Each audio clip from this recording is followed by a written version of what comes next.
दोस्तों आज के इस वीडियो में हम जानेंगे कि राइट टू मैरिज जो अधिकार कानून के द्वारा सभी पुरुषों को महिलाओं को दिया गया है कि जब भी उनकी मैरिजेबल एज है तो उनको मैरिज करने से कोई भी नहीं रोक सकता। तो क्या ये राइट टू मैरिज एक एब्सोल्यूट राइट है? क्या इसके ऊपर कोई लिमिटेशंस, कोई सस्पेंशन लग सकती हैं कानून के द्वारा? साथ ही हम ये भी बात करेंगे इसी वीडियो में कि जब भी मैरिज होती है तो ऐसे में बहुत सारे पैरामीटर्स लड़की वाले या लड़के वाले एक दूसरे में देखते हैं, उनके पेरेंट्स ध्यान रखते हैं कि वो पैरामीटर्स फुलफिल हों। ऐसे में बेसिकली जो पैरामीटर्स देखे जाते हैं वो होता है कि लड़के की क्या कमाई है, लड़का अच्छे घर का है, फाइनेंशियल स्टेटस दोनों पार्टीज देखती हैं, एक दूसरे के फैमिली बैकग्राउंड देखती हैं। लेकिन एक पैरामीटर है जो मिस कर देते हैं, जो इस वीडियो में मैं आपको बताऊंगा। एक जजमेंट, बहुत ही लैंडमार्क जजमेंट है, वो आपके साथ डिस्कस करूंगा। उस जजमेंट से हमारे सारे ये 2-3 पॉइंट्स कि राइट टू मैरिज का एब्सोल्यूट है वो भी कवर हो जाएगा। साथ ही वो कौन सा एक पैरामीटर है जो कि ध्यान रखना है मैरिज करते वक्त। तो यदि वीडियो पसंद आए तो वीडियो को लाइक और शेयर ज़रूर कीजिएगा, चैनल को सब्सक्राइब कर लीजिए, साथ ही नोटिफिकेशन बेल आइकन भी दबा दीजिएगा। इन केस आपकी कोई भी लीगल समस्या है, लीगल क्वेरी है, तो आप मुझे भेज सकते हैं ताकि मैं आपको उसका एप्रोप्रिएट सोल्यूशन बता सकूं। नमस्कार दोस्तों, लीगल गुरुकुल में मैं एडवोकेट पीयूष मित्तल आप सभी का स्वागत करता हूं। आशा करता हूं कि आप सभी लोग स्वस्थ होंगे। तो वीडियो को शुरू करते हैं।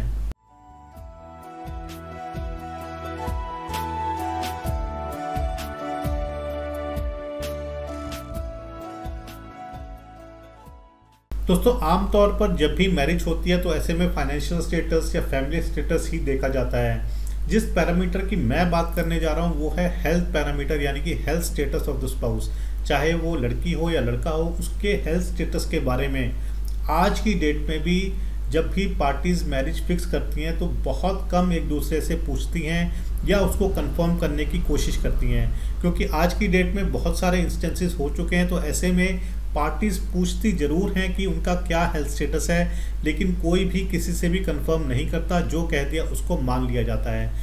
ऐसे में हेल्थ स्टेटस ही एक ऐसा पैरामीटर है जो कि बैकग्राउंड में रहता है जब मैरिज फिक्स होती है। उस टाइम पे क्योंकि हैप्पी एक मोमेंट होता है तो उस टाइम पे इन चीज़ों को नहीं डिस्कस किया जाता या एक दूसरे के ऊपर ब्लाइंडली फेथ करके चलते हैं और सब कुछ ठीक मान लिया जाता है। लेकिन बाद में जो उनका फाइनेंशियल स्टेटस है या फैमिली स्टेटस है, जिस पैरामीटर्स पे उन्होंने शादी करी है, वो बैकफुट पे चले जाते हैं और सामने आ जाती है हेल्थ स्टेटस जो कि उन्होंने ठीक तरह से नहीं देखी या उसके ऊपर उन्होंने नहीं गौर किया।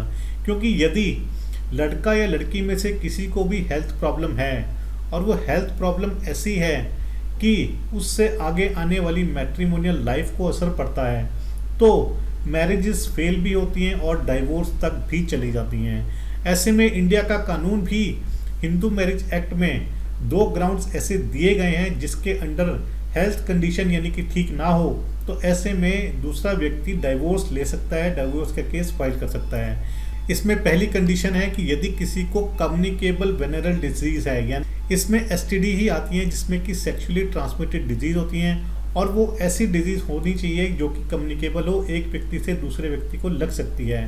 तो इस ग्राउंड पर कानून में डाइवोर्स लेने का प्रावधान है। इसी तरह यदि पार्टी, कोई भी पार्टी नपुंसक है, इम्पोर्टेंट है, तो उस ग्राउंड पर भी मैरिजेस फेल हो जाती हैं और लीगली डाइवोर्स लिया जा सकता है। इसके बाद हम बात करते हैं जजमेंट की, जो मैंने आपके साथ डिस्कस करनी थी। इस जजमेंट की साइटेशन में आपको बता देता हूँ। Citation mister X versus hospital Z. जी हाँ दोस्तों, नाम से ही आपको ये हो गया होगा कि ये कैसी जजमेंट है। ये टाइटल ही ऐसा है क्योंकि नाम छुपा दिए गए हैं और ये लैंडमार्क जजमेंट है ऑनरेबल सुप्रीम कोर्ट की। ये जजमेंट हमारे 2 पॉइंट क्लियर करेगी कि राइट टू मैरिज एक एब्सोल्यूट राइट है कि नहीं है, उसके ऊपर कोई लिमिटेशंस लग सकती हैं, कोई सस्पेंशन लग सकती है। और दूसरा है कि क्या ड्यूटी बनती है, जिसकी भी मैरिज है उसकी क्या ड्यूटी बनती है दूसरे पार्टनर के प्रति। ये हमारे को जजमेंट क्लियर करेगी। इस जजमेंट को हम जल्दी से देख लेते हैं क्या है। देखिए, एक व्यक्ति था जिसका कि ब्लड ट्रांसफ्यूजन होना था किसी और के व्यक्ति के अंदर, तो ऐसे में उस व्यक्ति का सैंपल लिया गया और सैंपल में ये पाया गया हॉस्पिटल अथॉरिटीज़ के द्वारा कि वो HIV पॉजिटिव है। ऐसे में उस हॉस्पिटल ने ये बात उस व्यक्ति के स्पाउस, क्योंकि उसकी मैरिज होने वाली थी, तो उसकी टू बी वाइफ, हम कहेंगे फ्यूचर वाइफ जो है, उसको उन्होंने बता दिया और जिस वजह से मैरिज कैंसिल हो गई। ऐसे में वे व्यक्ति कोर्ट में गया क्योंकि उसका ये क्लेम था कि हॉस्पिटल ने राइट टू प्राइवेसी उसका ब्रीच किया है। एक ये इन्फॉर्मेशन ऐसी थी जो कि डिस्क्लोज नहीं करनी चाहिए थी। साथ ही मेडिकल प्रोफेशन में ये ड्यूटी होती है कि अपने पेशेंट्स की इन्फॉर्मेशन को कहीं भी डिस्क्लोज नहीं करना है। तो एक तरह से हॉस्पिटल ने अपनी ड्यूटी नहीं करी, साथ में उस व्यक्ति का राइट टू प्राइवेसी भी ब्रीच कर दिया, क्योंकि उन्होंने वो इन्फॉर्मेशन उसके स्पाउस, उसकी मंगेतर को बता दी थी, जिस वजह से उसकी मैरिज कैंसिल हो गई थी। जब वो कोर्ट में गया तो मामला सुप्रीम कोर्ट तक पहुंचा। देखिए सुप्रीम कोर्ट ने इसमें क्या किया ये जान लेते हैं अब। देखिए सुप्रीम कोर्ट ने इसमें क्या कहा। सुप्रीम कोर्ट ने ये कहा कि व्यक्ति का राइट टू प्राइवेसी इतना मैटर नहीं करता जितना कि उसकी मंगेतर का राइट टू इन्फॉर्मेशन है, क्योंकि यदि इसकी राइट टू प्राइवेसी है तो उसका जो मंगेतर है उसका राइट टू इन्फॉर्मेशन का अधिकार है कि उसको पता होना चाहिए कि उसके हस्बैंड में यदि कोई हेल्थ कंडीशन है ऐसी जो कि उसको बाद में इफ़ेक्ट कर सकती है, उसकी मैरिज पर, उसकी लाइफ को इफ़ेक्ट कर सकती है, तो वो right to information right to privacy से बड़ा होगा।